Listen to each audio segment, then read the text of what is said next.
बच्चों, आज हम कक्षा 6 की हिंदी की पाठ्य पुस्तक संचय का पाठ 1 प्रार्थना का अध्ययन करेंगे।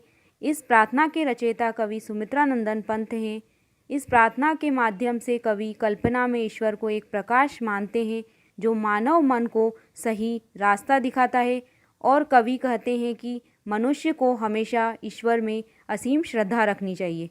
इस प्रार्थना को पढ़ने से पहले हम इस प्रार्थना के शब्दार्थ को पढ़ेंगे, फिर हम इस प्रार्थना का भावार्थ समझेंगे।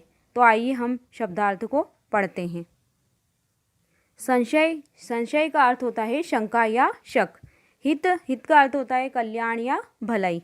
नाथ, नाथ का अर्थ होता है भगवान या ईश्वर। अपार का अर्थ होता है अत्यधिक या बहुत ज़्यादा। अखिल मतलब होता है संपूर्ण या पूरा। अंधभक्ति का मतलब होता है अंधविश्वास या बिना सोचे समझे किया गया विश्वास। परित्राण का अर्थ होता है रक्षा। विहान का अर्थ होता है सुबह या सवेरा। सौंदर्यपूर्ण का अर्थ होता है सुंदरता से भरा हुआ। चिर मतलब हमेशा रहने वाला। अब हमने इस पाठ के शब्दार्थ को पढ़ लिया है। अब कवि ईश्वर से क्या प्रार्थना कर रहे हैं, इन पंक्तियों के माध्यम से हम इनका भावार्थ समझेंगे। तो आइए हम इन पंक्तियों को पढ़कर इनका भावार्थ समझते हैं। जग जीवन में जो चिर महान सौंदर्यपूर्ण ओ सत्य प्राण, मैं उसका प्रेमी बनूं नाथ, जिसमें मानव हित हो समान। जग का अर्थ यहाँ संसार से है।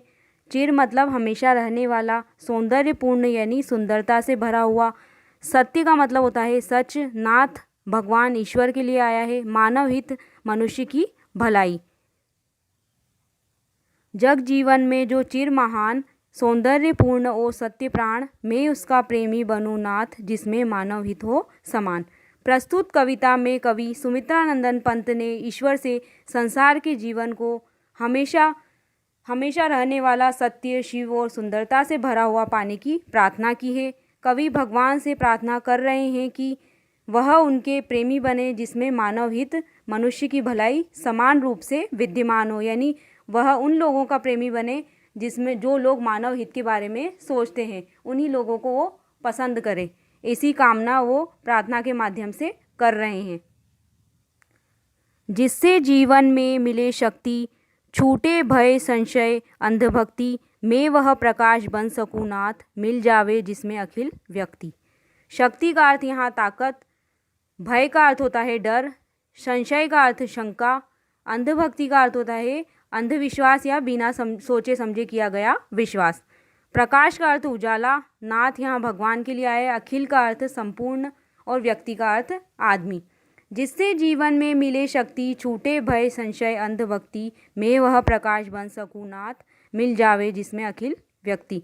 प्रस्तुत कविता की इन पंक्तियों में कवि ईश्वर से प्रार्थना कर रहे हैं कि हे प्रभु, मैं वह प्रकाश बन सकूं जिसमें संपूर्ण प्राणी समाहित हो, यानी पूरी प्राणी जाति उसमें विद्यमान हो, जिससे जीवन में शक्ति प्राप्त हो तथा भय, शंका, संदेह, बिना सोचे समझे किया गया अंधविश्वास के प्रति निष्ठा रखने की भावना का निवारण हो सके, अर्थात मनुष्य मन की ये सभी भावनाएं दूर हो सके, ये दुर्विचार मनुष्य मन से दूर हो सके। इस प्रकार की प्रार्थना इन पंक्तियों के माध्यम से कवि सुमित्रानंदन पंत कर रहे हैं।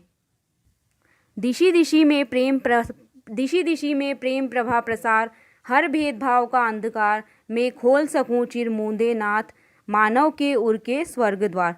दिशी दिशी मतलब अलग अलग दिशाओं में। प्रेम मतलब प्यार। प्रभा का मतलब होता है उजाला। प्रसार का अर्थ होता है फैलाना।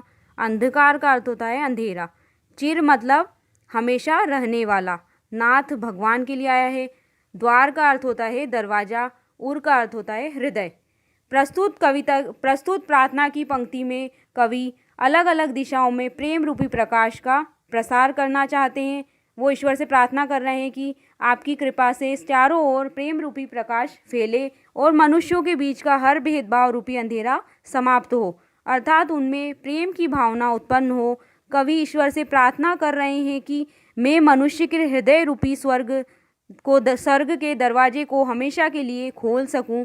इस प्रकार की प्रार्थना कवि इन पंक्तियों के माध्यम से कर रहे हैं।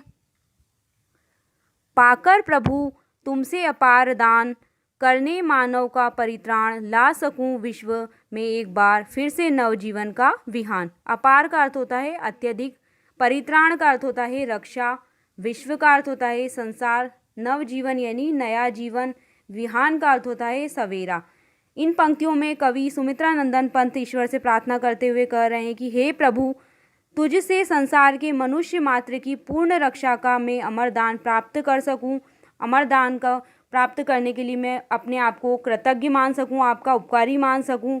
मुझे ऐसी शक्ति दो कि मैं एक बार पुनः नए जीवन का प्रातःकाल यानी सवेरा ला सकूं, अर्थात प्राणी मात्र को सुखी और समृद्ध बना सकूं। ऐसी प्रार्थना कवि सुमित्रानंदन पंत इस कविता के माध्यम से कर रहे हैं। धन्यवाद।